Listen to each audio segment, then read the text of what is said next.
That was so interesting, and I feel that I would like to start talking about many of the things we were just hearing, but I can't, because I'm here to talk to you about something different. So I'll proceed with the original plan, but maybe we'll come back to it at the end of the day.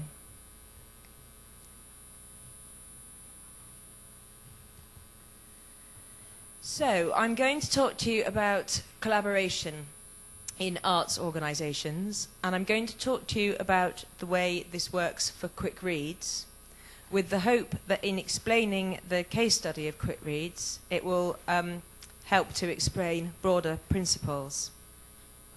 I've also tried, I hope, to make this interesting at all levels. So I hope that this is interesting at an organisational level, to talk about how organisations work together, but also interesting at a grassroots, on the ground level, to think about how people work together practically. And I hope that everything can be viewed together like that. So my name is Cathy Rensenbrink, and I work for Quick Reads. And we are a charity that produces short books for people that find reading more difficult. And I thought I'd start by thinking about what collaboration actually is. And I think that collaboration is working together towards a shared goal. Collaboration also involves sharing knowledge and expertise, being mutually supportive, and maintaining separate specific roles. And when I was doing this, I started out with a big sheet of paper, and I wrote lots of things on it, but these 4 things, I felt, were the key principles that I boiled it all down to.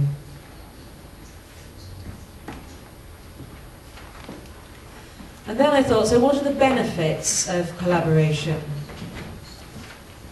And some people like to collaborate more than others, and perhaps I should say almost at the beginning that I like collaborating a lot. I'm a very natural collaborator. It makes me happy to be working with people. It makes me sad if I'm in a room on my own and I become lonely. So I always like to work with other people. So bear in mind that everything I say is from the perspective of enjoying collaborating. So when I prepared this presentation and did my benefits slide, I thought, should I do something about the disadvantages as well as the advantages? And then I decided not to, because I don't think there are many. So the advantages of collaboration are that you're able to achieve more if you work with other people, that you're able to save on costs, and that you reduce the risks of double work or reinventing the wheel. What I often find when I want to do something is I'm not the first person to have thought of this. Expertise and knowledge will exist somewhere else, and the best thing I can do is look at what's been done before and think about how other people have approached this. And then rather than having to think through every step myself, I can take their knowledge and then build upon it. I think another major benefit is that it's very energizing to share values and ideals with a larger group. So again, you don't feel like you're sitting alone in a room trying to change the world. As soon as there are other people involved, it feels like a joint effort. And all of these benefits are particularly important in the current financial climate. In the UK, there has been lots of reduction to government funding for social programmes and for arts programmes. And I think that's probably quite similar all over the world. So I think people should try to work productively all the time, but certainly at the moment, it's quite important to prove that you can work together and not waste anything, not waste time, not waste money, not waste efforts. So I thought I'd talk to you about Quick Reads and about our collaborative strategy. And my entire strategy is based around collaboration. And that's because I want us at Quick Reads to play to our strengths and mitigate our weaknesses. And our strengths are that we have a wonderful product, and we have a real purpose for being. And our weaknesses really are that we're really small, we're very tiny, and so the stamina and the energy that we have for projects is smaller. So by collaborating, by involving other people, we can mitigate that weakness and become larger. I also think as a part of a collaborative strategy, it's really clear to be clear about, it's really important to be clear about what you bring to the table. What is it you're offering as part of your partnership? So again, I always do that. What I offer is I offer our resources, our product. I offer my ideas and energy. I always have to make clear to people that I don't have any money. So somebody else will have to offer that. But I think it's very important to be upfront about what it is you have, and then people don't have any misapprehensions. I like to think of it as a Venn diagram approach. Do people know what a Venn diagram is? So, the way I think about it is, if that is quick reads, then there will be bits of that that intersect with work that other people are doing. So if that's quick reads, and say that bit there is prisons, working in prisons, other people will have that as part of their diagram. So I want us to operate this space together. And that's really important. I'm not trying to push other people out of that bit of the Venn diagram. I'm trying to work collectively with the people in that space of the Venn diagram. An important part of my strategy is that I want to be everybody's friend, and I want to be nobody's threat. So again, I'm clear about what we bring, I want to be very positive about it, and I don't want to be a challenge to other people. Sometimes in arts and social programs, there's only a limited amount of money, and everybody can be chasing after the same amount of funding. And I don't want to do that. I never want to be in competition with somebody else. So I'm trying to steer a path that by collaborating, I'm not anybody's threat. And a major part of my strategy is to search out like-minded organisations so that we can share vision and share resources in pursuit of our aims. And again, I think that probably, I never think that if I think something, I don't think it's only me that has that thought. I think that other people will be thinking the same way. And all I have to do is find that other person, and then we're a movement. It's not just me alone in a room.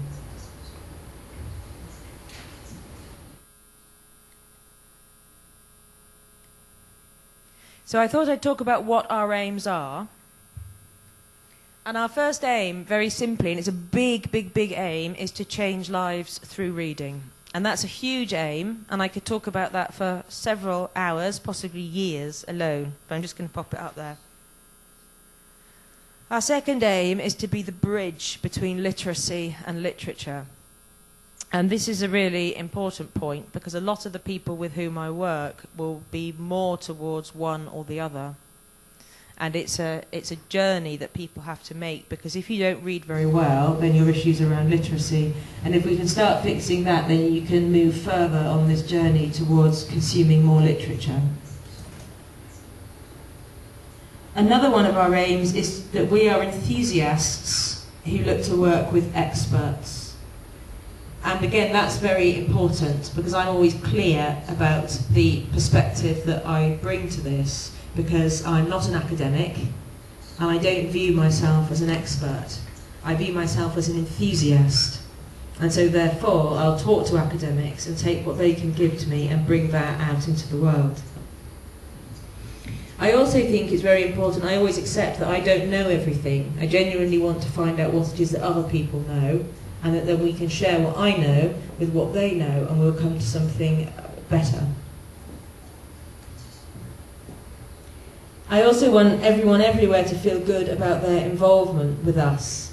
And the really key point, I think, to collaborative strategy is that if you make it work, people will want to work with you again. So a large part of my strategy is to say to people, please work with me, there is nothing to fear, it will be good, we will do good work. And then it's really important that I deliver on that, because then the more I deliver on that, the more everybody will know that that is true. And that will in itself will achieve momentum. And that works, I think, at every single level there is. So that works governmentally between nations, and that works if you're in a very small, like if you're in a small town with a library and a bookshop, and the way that those two people together, that's how you build trust with people. Be clear about what you can do and then do it, and always follow through on what you promised. So those are our aims. And then I thought,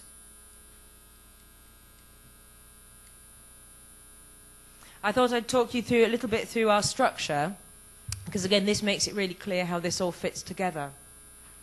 So Quick Reads is there in the middle.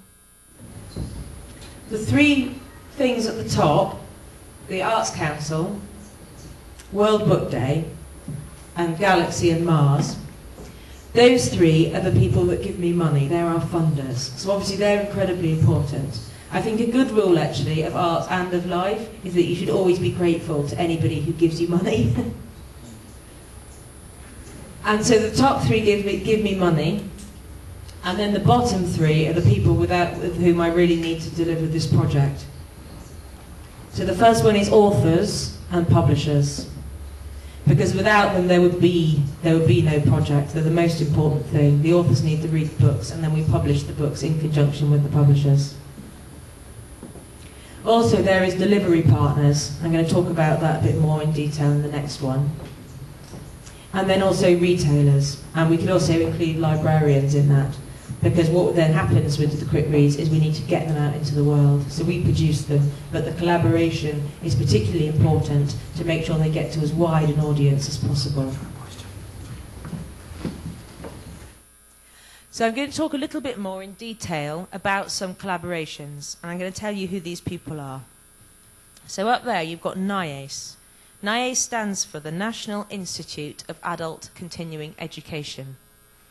It's a large organisation that has roots in government, and they are some of the experts that I talked about when I said that I was an enthusiast who worked with experts.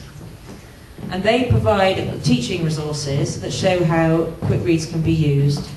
And they also communicate with all the literacy practitioners and tutors in the UK. And I really enjoy my relationship with them, because quite often when I have an idea, I can take it to them, and they will be able to sort of sanity check the idea for me. And then we can start fleshing out the idea and making it real. And one of the things I like about collaboration is the moment at which the crazy idea in my head that I might have when I'm walking to the bus stop or when I wake up, when that idea starts becoming a real thing. And that's when other people add in, and somebody will say to me, "That's a brilliant idea, let's try to do that." Or somebody might say to me, "That's very nice, it will never work." And at that point, that is also a good response, because at that point I know I can direct my energies elsewhere, which is another major benefit of collaboration, is that it means that if somebody stops you early on down an unfruitful path, you can put your energies into something that is going to work for you. So also up there is Skillswise. Skillswise is part of the BBC, and it's the learning part of the BBC. Skillswise have been wonderful in working with us, and they have lots of resources on their website, and you can link to that through our website if you'd like to have a look. And if any of you are involved in English language teaching, the resources are really good. They've recorded all our authors reading the first chapters of their books and answering some questions about why they wanted to read the books. It's a very interesting collaboration because the BBC is huge, influential, incredibly important. So working with them gives me access to all their expertise. And it's also very exciting.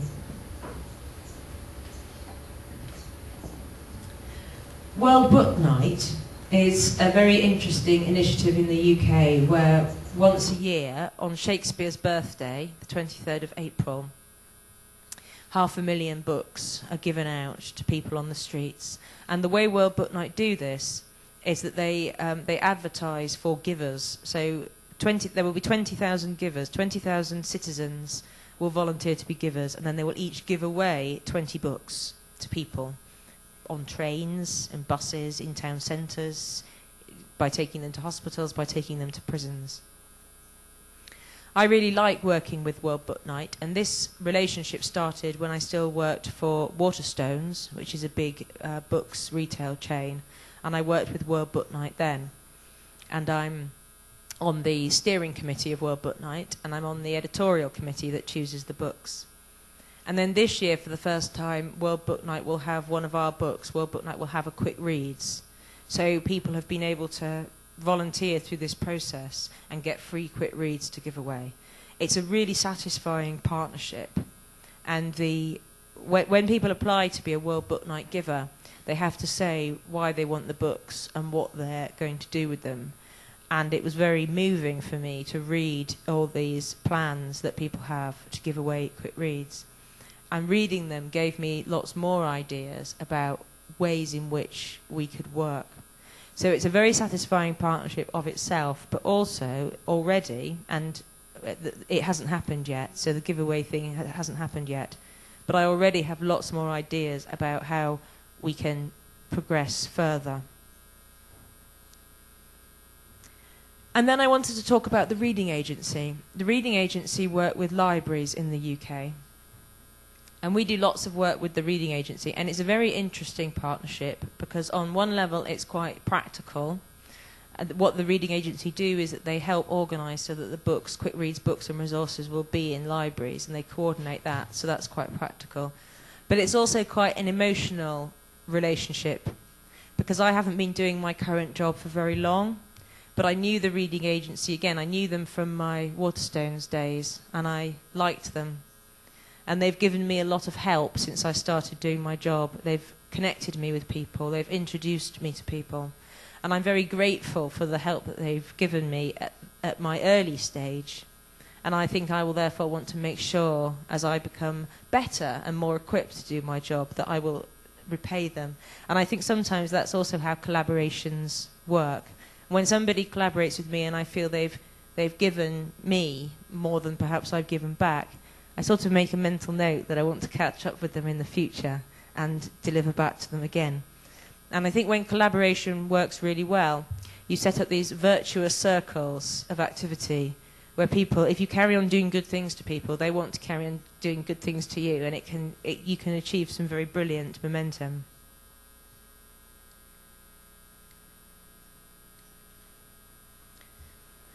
So, to aid collaboration, what do you need for collaboration?